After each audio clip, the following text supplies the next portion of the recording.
Ce sont des rhinopithèques de Roxelane.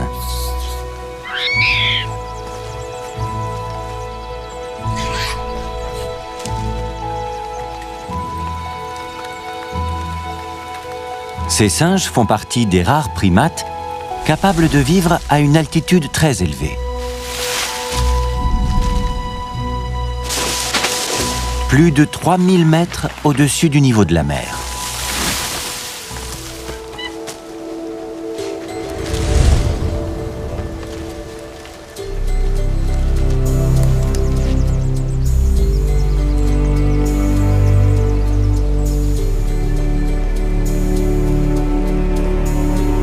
Ce mâle règne sur une bande de femelles et leurs petits.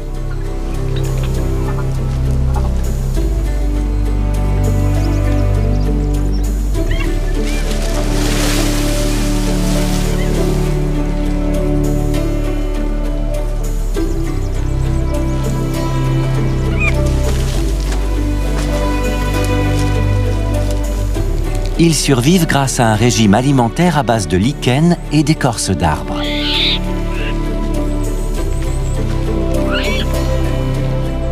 Leur museau plat est dépourvu d'eau. Une évolution anatomique qui les protège des engelures. Ce rhinopithèque est un chef respecté.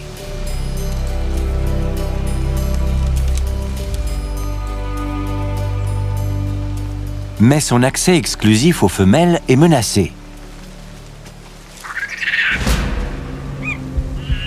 Un mâle célibataire.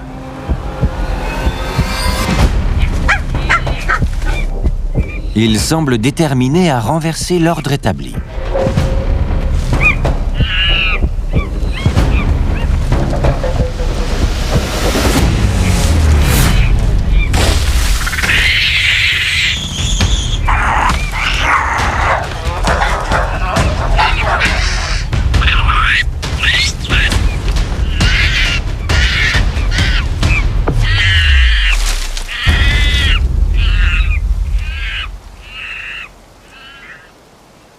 Le mâle dominant a réussi à chasser l'intrus et à restaurer la paix.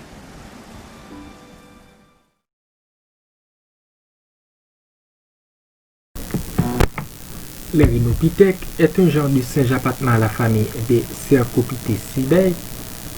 Il comprend toutes les espèces nommées rhinopithèques en français, sauf le rhinopithèque à pied noir, qui est classé dans le genre Pygatrix.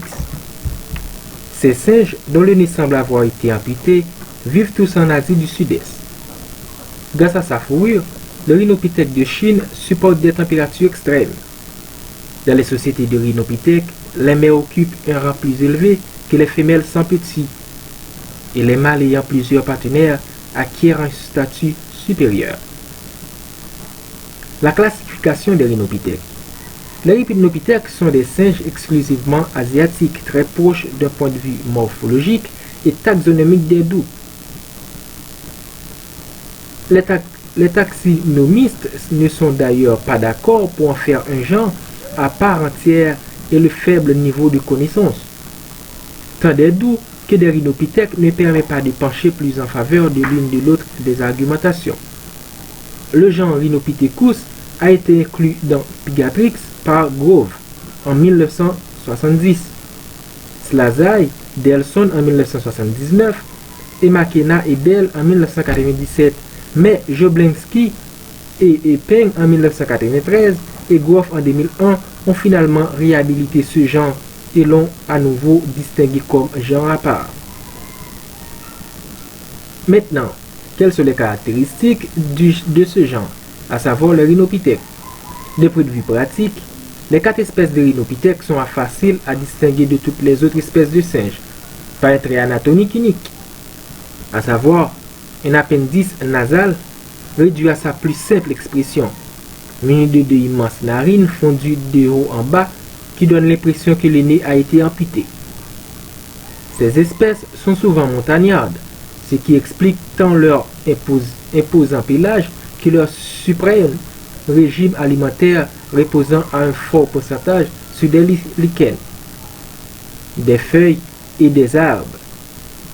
Toutes ces espèces sont menacées, sauf le rhinopithèque d'Euxelane, qui, un temps proche de l'extinction, a bénéficié indirectement des campagnes de protection du panda géant, qui vit sur les mêmes terres qui lui et dont l'habitat a été partiellement restauré ou préservé.